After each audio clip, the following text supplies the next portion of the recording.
It was exactly 3:42 in the morning. The house was perfectly silent. The air conditioning maintained the ideal temperature.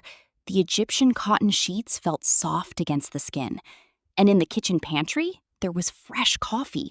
On the bookshelf, the books she had always wanted to read. And in the bank account, the stability that so many people spend a lifetime trying to achieve. Yet Mariana was awake, staring at the dark bedroom ceiling, feeling an inexplicable tightness in her chest. A cold, heavy sensation that something fundamental was missing. Not because things were lacking in her life, but because her entire life seemed to have turned into a mere sequence of automatic tasks. Waking up, answering emails, solving other people's problems, meeting deadlines, paying bills, sleeping, repeating. If you have ever caught yourself feeling that emptiness, that silent anguish of someone who conquered what they thought they wanted, but now looks in the mirror and asks, "Is this all there is?" I need to tell you something. You are not alone. And more importantly, this emptiness is not a flaw in you. It is a warning. Today, we're going to dive into an ancient wisdom coming straight from a remote island in Japan, where people seem to have discovered the exact antidote to this modern exhaustion. Grab a cup of tea, take a deep breath, and come with me. If you are tired of living on autopilot and want a concrete, step-by-step roadmap to rescue your inner spark without turning your life upside down, I prepared something special for you. I put together a complete guide called A Woman Japanese Complete, designed specifically to help you reconnect with your true essence. It's completely free for our community right now. Just look at the pinned comment below this video, click the link, and download your book right away.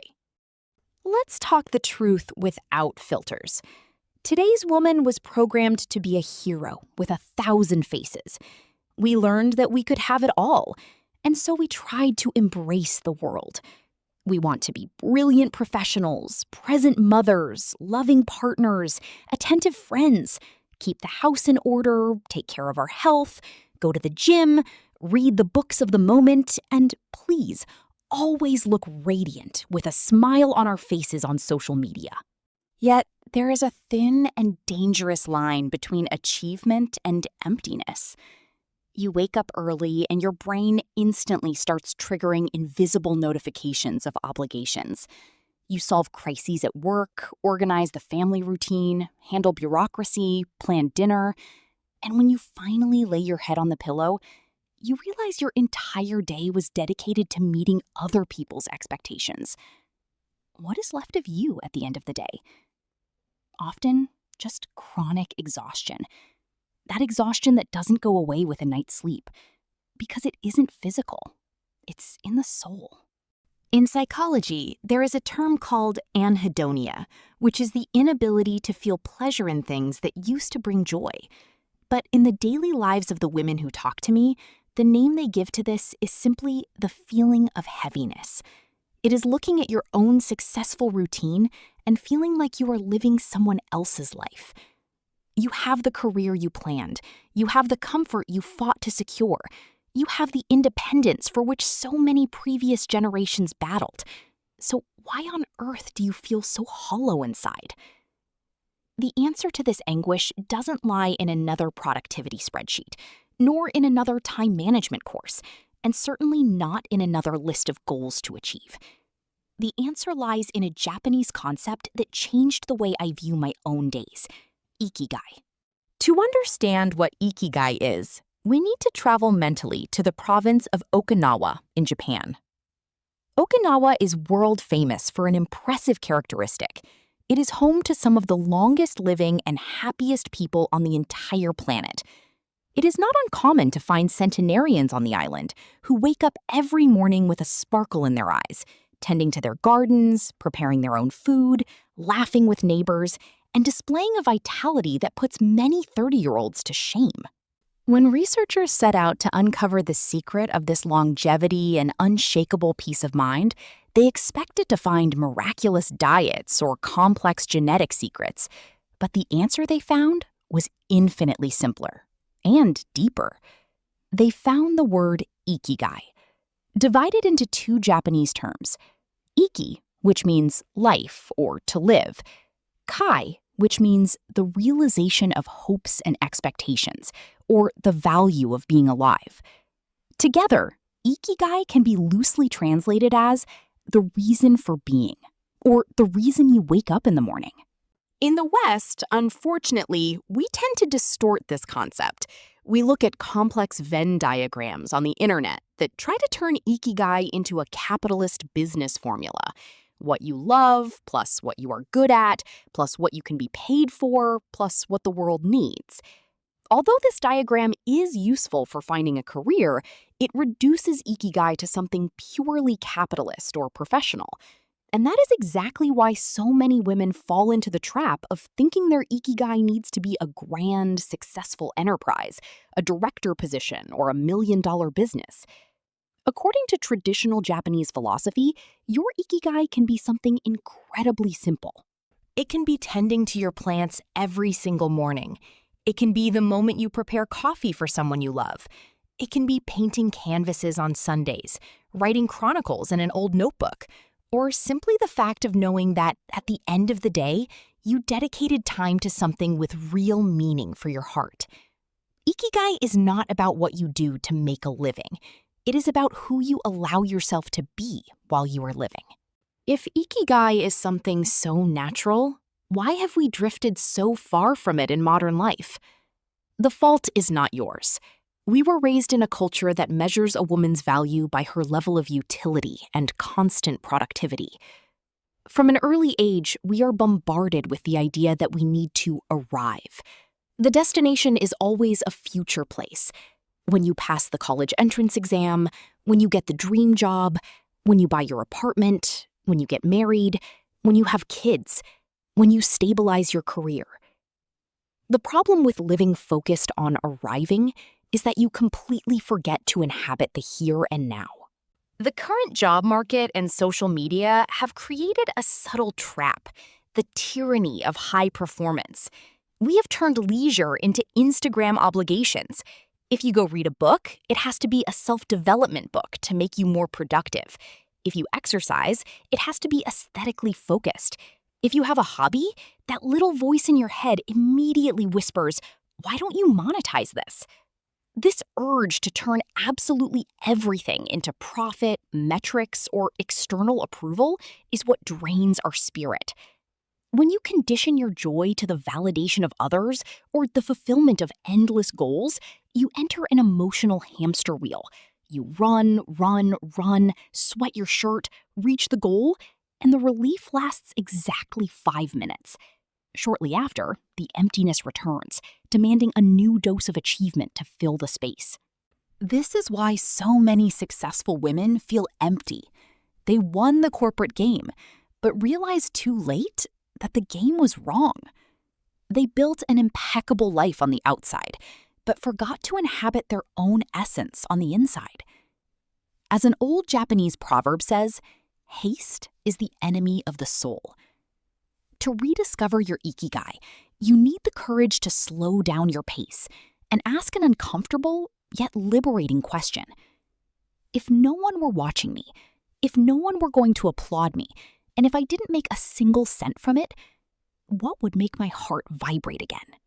To bring this ancient wisdom into your practical reality, without needing to drop everything, flee to the mountains, or quit your job tomorrow, we can look at the fundamental pillars that support the concept of Ikigai in Japan. You don't need to change your life overnight.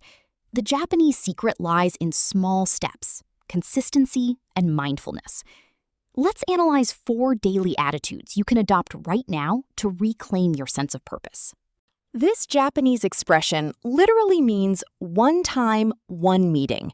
It reminds us that every moment of our lives is unique and will never repeat itself.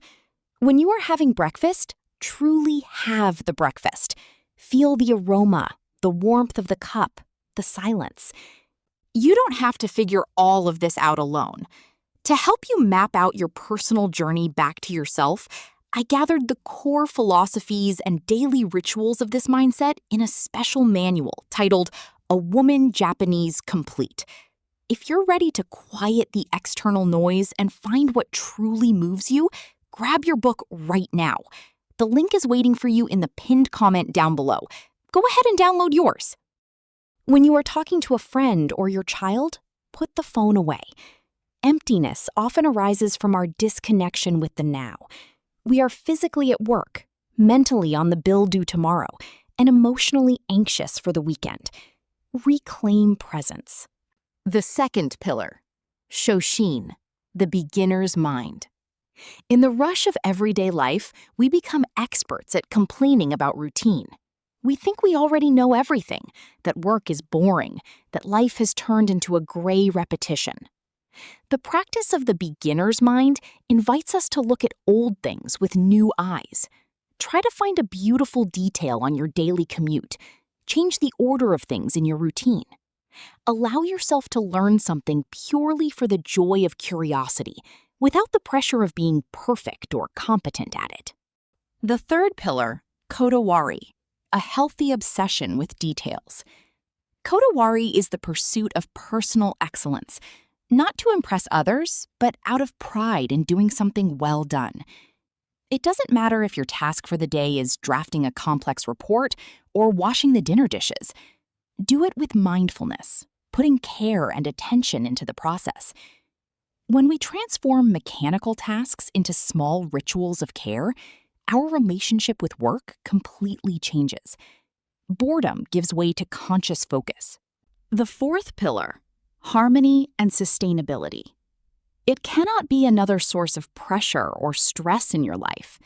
If you feel overwhelmed, your first act of respect toward your Ikigai must be learning to say no.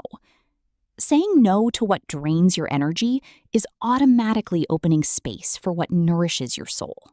We have reached the turning point. If you identified with this journey, if you felt that tightness in your chest throughout this video, I want to invite you to do something very sincere. Don't wait for next Monday. Don't wait for the next vacation. And certainly don't wait for life to calm down. Because modern life never calms down on its own. You are the one who needs to set limits on the chaos. Tonight or early tomorrow morning, when the house is quiet, do a simple exercise. Grab a notebook and a nice pen. Forget the computer, turn off the screens. Write freely about 3 essential questions. What makes me lose track of time when I am doing it? It could be drawing, organizing drawers, writing, cooking, reading, tending to plants, talking to someone dear.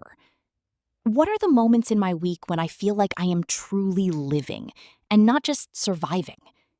What is that small, simple activity that, if missing from my routine, would make me feel incomplete? Write it down without judgment. Don't filter your thoughts through the lens of utility or profit. Let your intuition speak louder than your inner critic. Your Ikigai is not hidden on a distant mountain in the east.